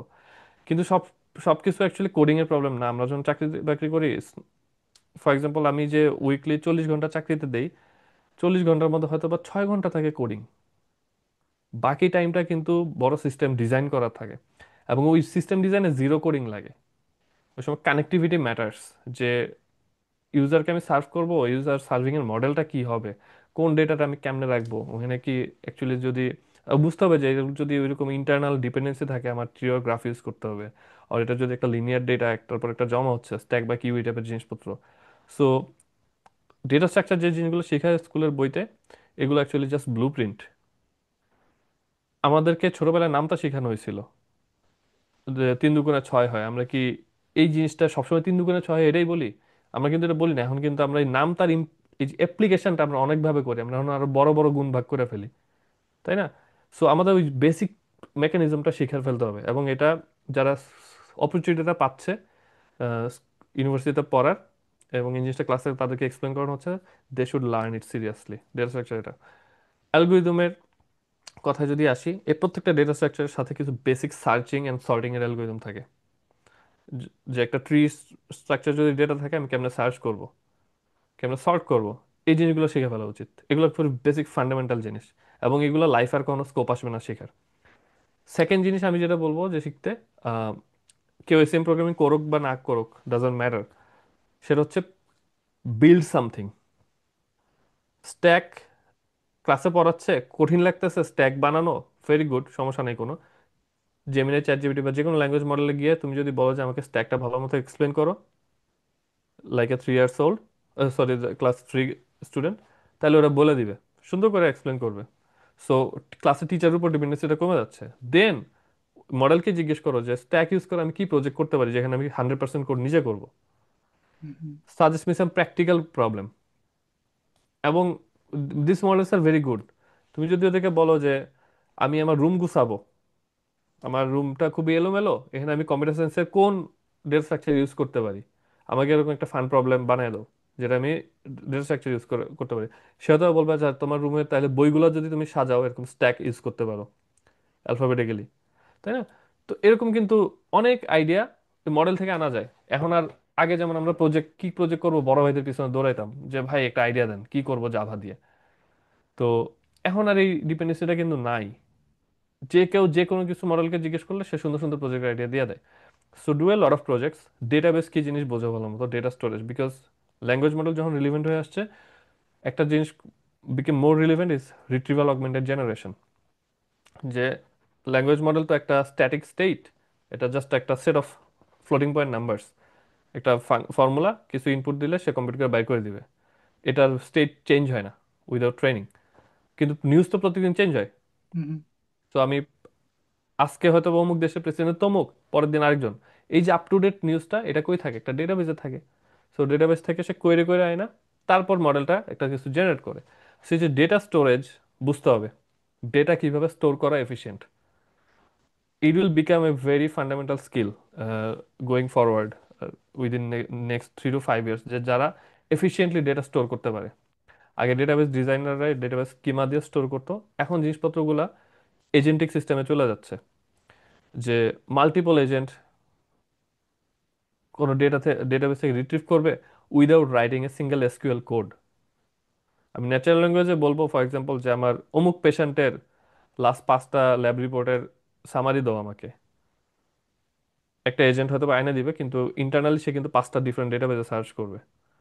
তো এই জিনিসগুলো স্ট্রিমলাইন করা, এই যে ডেটার কানেক্টিভিটি, এই জিনিসগুলা চাকরিতে ঢুকে গেলে শেখা যায় না। ইউনিভার্সিটি লাইফে প্রজেক্টগুলো করতে করতে শেখার খুব ভালো একটা স্কোপ আর কি। এই গেল জিনিস হচ্ছে কম্পিউটার সায়েন্সের জিনিসপত্র। বাট এর বাইরে আমি যেটা মোর ফোকাস করতে বলবো, যেটা আমি একটু ক্ষোভ আছে আমি নিজে করি নাই, যেসব মাইনর কোর্স থাকে আমাদের, কিছু নন মেজর কোর্স থাকে, ফিজিক্স, ক্যালকুলাস, তারপরে স্ট্যাটিস্টিক্স, আরো কিছু ছিল, ভুলে গেছি। এবং আমি সবসময় কোশ্চেন করতাম এসব কম্পিউটার সায়েন্সের, আমাদের তো প্রোগ্রামিং করব, এগুলো আমাদের শিখে কি লাভ? তারপর আইপির design, IP drawing, engineering drawing. এবং নাও আই রিয়েলাইজ আমি ওই সময় কি বড় মিস্টেক করছি। আইপির ফর এক্সাম্পল এই যে ইঞ্জিনিয়ারিং ড্রয়িং, এত চমৎকার একটা কোর্স, এই জিনিসের থেকে অনেক লার্নিং আমার এখন রেগুলার জিনিসপত্রের কাজে লাগে। ক্যালকুলাস, ক্যালকুলাসের উপর, ক্যালকুলাস অবশ্য আমরা ইন্টারও করে আসছি, বাট আমাদের অ্যাকচুয়ালি ইউনিভার্সিটিতে ক্যালকুলাস ভালো মতো পড়ায় নাই। এনিওয়েজ, ক্যালকুলাসের ডিরেক্ট অ্যাপ্লিকেশন হচ্ছে আমাদের neural network, back proportional algorithm. Statistics আমার কাজে অহরহ লাগে। নাও আই রিগ্রেট যে আমি ওই সময় কেন স্ট্যাটিস্টিক্স ভালো মতো পড়ি নাই। তো মাইনর কোর্সগুলা খুব ভালো মতো করা উচিত। And broaden your Horizon. একটু আতলামি শোনাবে অ্যাকচুয়ালি এই কথা। আমি যদি এখন আন্ডারগ্রেডে থাকতাম এটা শুনলে আমিও বললাম হ্যাঁ আইসা আতেল। কিন্তু now is the best time to broaden your Horizon, learn more about biology. Biology আমার কাছে খুব মজা লাগতো, কিন্তু মুখস্থ জিনিসপত্র ছিল। বায়োলজির কথা কেন বলতেছি, এই যে একটু আগে বললাম যে সামনের ইয়েতে ড্রাগ ডিসকভারি, তা এই সাইন্টিফিক ডিসকভারি জিনিসগুলা অনেক বড় বিগ ডিল হয়ে যাবে আর কি। সো এখন কম্পিউটার সায়েন্সের এখন একটা স্টেটে পৌঁছায় গেছে যে it can serve other domains very well, LLM এর থ্রুতে আর কি। সো এখন আমি যেমন কাজ করতেছি কম্পিউটার সায়েন্স অ্যান্ড হেলথ কেয়ারের একটা ইন্টারসেকশন, সামনে ইন্টারসেকশন গুলার ডিমান্ড থাকবে বেশি। কম্পিউটার সায়েন্সকে কে, এলএলএম কে কে ফাইন্যান্সিয়াল ডেটার সাথে ভালো কানেক্ট করাইতে পারবে, দ্যাটস ফিনটেক। এগ্রিকালচারের সাথে কে কম্পিউটার সায়েন্সকে ভালো মার্চ করাইতে পারবে। একটা গরুর ফার্ম আছে, গরুর ফার্মের গরুর ডিজিজ এলএলএম দিয়ে কে তাড়াতাড়ি ডিটেক্ট করতে পারবে, that person will get the job, that person will make the start up. So এখন it's a very beautiful time. টেকনোলজিটা এমন একটা পর্যায়ে গেছে এলএলএম এর, it can do a lot of different things at the same time. So find what you love. কারো যদি music ভালো লাগে, what can you do with LLM plus music, do it. কারো যদি কম্পিউটার সায়েন্সে পড়ছে কিন্তু তার সারা জীবনের স্বপ্ন ছিল ফটোগ্রাফার হওয়া, ডু ইট রাইট নাও। জেমিনাইতে একটা ছবি দিয়ে, ছবি দিয়ে সুন্দর করে একটা প্রম্পট লেখা শিখো and make you dream picture. So this is a very good time. Thank you দাদা। আসলে কথা বলতে তো মনে হচ্ছে যে কতক্ষণ বলবো, বাট জানি না। বাট আসলে আজকে মানে প্রত্যেকটা পয়েন্ট আমরা যে আলোচনা করলাম, আপনি যে যে ইনসাইট গুলো দিলেন, অ্যামেজিং। আমি জানি না যারা শুনবে পুরাটা অবশ্যই শুনবেন, এবং প্রতিটা স্টেপে আপনি নতুন কিছু শিখবেন এবং রিলেট করতে পারবেন। এবং যারা সিএসএ আন্ডারগ্রেড আছে তারা নিউ ডিরেকশন পাবে কিভাবে তাদের ক্যারিয়ারটাকে এখন সাজাবে। সো এগেন দাদা, thank you very much for joining to this podcast and sharing your insights. My anything pleasure আপনার ম্যান। আর কিছু থ্যাংক বলার ইউ। আছে? না, আর কিছু বলার নাই। আমি তোমার বলবো যে মানে ক্যারি অন। আমি নিজেও একটা পডকাস্ট বানাই, তো so I know the pain. So আমি ভেরি হ্যাপি যে অ্যানাদার ওয়ান গট স্টার্টেড। আমাদের এরকম ইনফরমেটিভ পডকাস্টের দরকার আছে ওয়েব স্পেসে আর কি।